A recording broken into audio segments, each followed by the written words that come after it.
আজ আমরা আলোচনা করব ফ্রেজ এবং ক্লোজের মধ্যে পার্থক্য। তো আমরা বাক্য দিয়েই আলোচনা শুরু করছি। 1 নম্বর বাক্য দেখেন, এখানে লেখা আই নো হিজ নেম। এখানে যদি আমরা হিজ নেম এর নিচে দাগ দেওয়া থাকে তাহলে এটা এই হিজ এবং নেম দুটি শব্দ দ্বারা একটি ফ্রেজ গঠিত হয়েছে। প্রথমেই আমরা বলবো যে ফ্রেজ এবং ক্লোজের মধ্যে পার্থক্যটা হচ্ছে, ফ্রেজ হচ্ছে গ্রুপ অফ ওয়ার্ডস থাকবে যেখানে কোনো ভার্ব থাকবে না, দ্যাট মিন্স ফাইনাইট ভার্ব থাকবে না। আর ক্লজ যখন হবে তখন অবশ্যই একটা ফাইনাইট ভার্ব লাগবে। দ্বিতীয় বাক্যে আমরা আসি, এখানে লেখা I know what his name is. এই বাক্যে সাবজেক্ট যদি হোয়াট থেকে শুরু হয় তাহলে দেখেন হোয়াট হিজ নেম ইজ, এখানে হিজ নেম যদি সাবজেক্ট হয় ভার্ব হচ্ছে ইজ। কিন্তু প্রথম বাক্যে আমরা লিখেছি হিজ নেম, যেখানে হিজ হচ্ছে একটি প্রনাউন, নেম হচ্ছে একটা নাউন, দুটি মিলে একটি নাউন ফ্রেজ। এখন প্রশ্ন হচ্ছে আমরা এটা বুঝবো কীভাবে যে এটা নাউন ফ্রেজ আমরা বুঝতে পারবো কারণ হিজ নেম এই পুরোটুকু যদি আমরা একটি নাউন দ্বারা রিপ্লেস করতে চাই, নাউন দ্বারা রিপ্লেস করতে পারবো।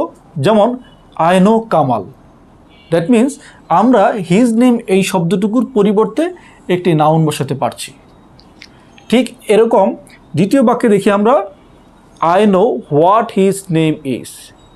হোয়াট হিজ নেম ইজ এতটুকুকেও আমরা একটি নাউন দ্বারা রিপ্লেস করতে পারি। যেমন আমি যদি বলি আই নো কামাল, বাক্যটা রাইট, অর্থগত কোনো সমস্যা নেই। কিন্তু পার্থক্যটা হচ্ছে এটা একটা ক্লজ, বিকজ এখানে সাবজেক্ট আছে এবং ভার্ব আছে। ক্লিয়ার? আমরা বুঝতে পারছি।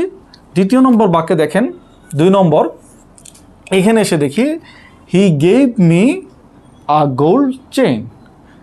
এই বাক্যটাতেও যদি আমরা এখানে দাগ দিই, গ্রুপ অফ ওয়ার্ডস, এখানে 3টি শব্দ, একটা ডিটারমিনার, একটা অ্যাডজেক্টিভ, এটা হচ্ছে নাউন, তাহলে এটা একটা ফ্রেজ। এখন কথা হচ্ছে এটা একটা ফ্রেজ কারণ এটা এখানে আছে গ্রুপ অফ ওয়ার্ড। ঠিক এখন এই বাক্যটা কি আমরা যদি নিচে দেখেন, এখানে আমরা ক্লজে রূপান্তর করেছি। কিভাবে দেখেন, he gave me a chain, যখন আমরা বলছি which is made of gold, তাহলে এই বাক্যে দেখেন, এই বাক্যে হুইচ হচ্ছে এখানে প্রনাউন, ইজ হচ্ছে ভার্ব, দ্যাট মিন্স এখানে আমরা ভার্ব পেয়েছি এবং এটা প্রনাউন পেয়েছি, সুতরাং এটা একটা ক্লজ আর এটা হচ্ছে ফ্রেজ। তৃতীয় নম্বর বাক্যে দেখেন tell me your living place. তাহলে আমরা যদি বলি ইউর লিভিং প্লেস, এটা কি ফ্রেজ না ক্লজ? আপনার উত্তর হবে এটা হচ্ছে ফ্রেজ, কারণ এখানে কোনো ভার্ব নেই, দ্যাট মিন্স ফাইনাইট ভার্ব নেই, এখানে সাবজেক্ট নেই, ফাইনাইট ভার্ব নেই, বা টেন্স দ্বারা এতটুকুকে আইডেন্টিফাই আমরা করতে পারবো না, চিহ্নিত করতে পারবো না যে এটা কোন টেন্স। সুতরাং এই গ্রুপ অফ ওয়ার্ডসকে আমরা বলছি ফ্রেজ। এখন এই বাক্যটাকে যদি আমরা ক্লজে রূপান্তর করি, টেল মি দ্য প্লেসকে আমরা নিয়ে আসলাম এখানে, দ্য প্লেস। বলুন বা বলো যে ওই জায়গাটা, হোয়ার ইউ আর লিভিং, তুমি কোথায় বসবাস করছো।